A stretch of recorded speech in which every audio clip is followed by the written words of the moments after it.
اللہ کی مخلوق میں جو اللہ کی بارگاہ میں سب سے مقبول ہیں اور اس کے محبوب بندے ہیں وہ حضرات انبیاء کرام صلوات اللہ وسلامہ علیہم اجمعین، یہ نفوس قدسیاں ہیں، یعنی رسول اعظام ہیں اور انبیاء کرام ہیں۔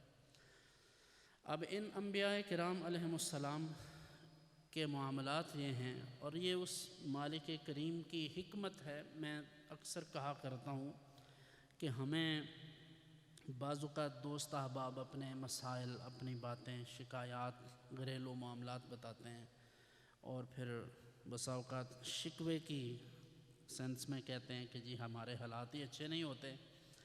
تو میں ان سے پوچھتا ہوں کہ کبھی ہم نے غور کیا ہے کہ ہم ہیں کیا، ہماری حیثیت کیا ہے اس کی بارگاہ میں، کہ ہم یہ سمجھیں کہ جو کچھ ہم چاہتے ہیں وہ ہوتا جائے۔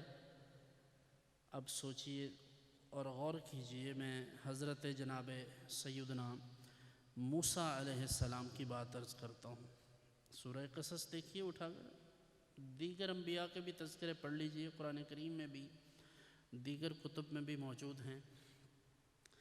جناب موسیٰ علیہ السلام اللہ کے پیغمبر ہیں، نبی ہیں، اور برگزیدہ ہوتے ہیں نبی، اور اللہ کے پسندیدہ ہیں۔ لیکن آپ دیکھیے اللہ تعالیٰ نے ان کو آزمائش سے گزارا، مسلسل بچپن سے لے کر جوانی، بڑھاپا، ساری آزمائش ہی آزمائش ہے۔ تو اگر اللہ کے نبی آزمائش سے گزر سکتے ہیں تو میں اور آپ آزمائش سے گزریں تو یہ کوئی عجیب بات ہے۔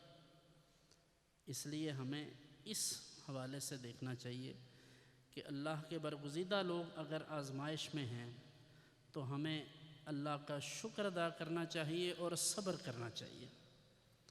اور میں کہا کرتا ہوں کہ وہ مالک ہے، وہ خالق ہے، وہ اگر اپنے محبوب بندوں کو ایسے آزماتا ہے تو سوچو کہ جو اس کے دشمن ہیں ان کا کیا کرے گا۔ اب ہمیں غور کرنا چاہیے کہ ہم تو ادنا سے بندے ہیں، اس کی مہربانی ہے وہ جس حال میں بھی رکھیں۔ ہاں، ہم بہتری کی ہمیشہ طلب کریں گے، اس سے ہمیشہ بہتری مانگیں گے، اور اس سے یہ عرض کریں گے کہ وہ ہمیں آزمائشوں میں نہ ڈالے، ہمیں معاف فرما دے۔ مانگیں گے تو ہم یہی، لیکن گلہ نہیں بنتا۔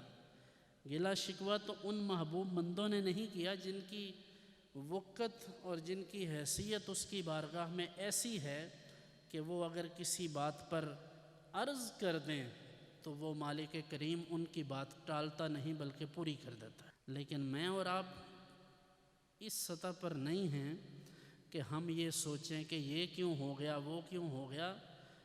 ہماری زبان یہ سب جب شکوے کرتی ہے تو ہمیں تو شرم آنی چاہیے کہ ہم کس صف کے مسلمان ہیں اور ہم سوچتے کیا ہیں۔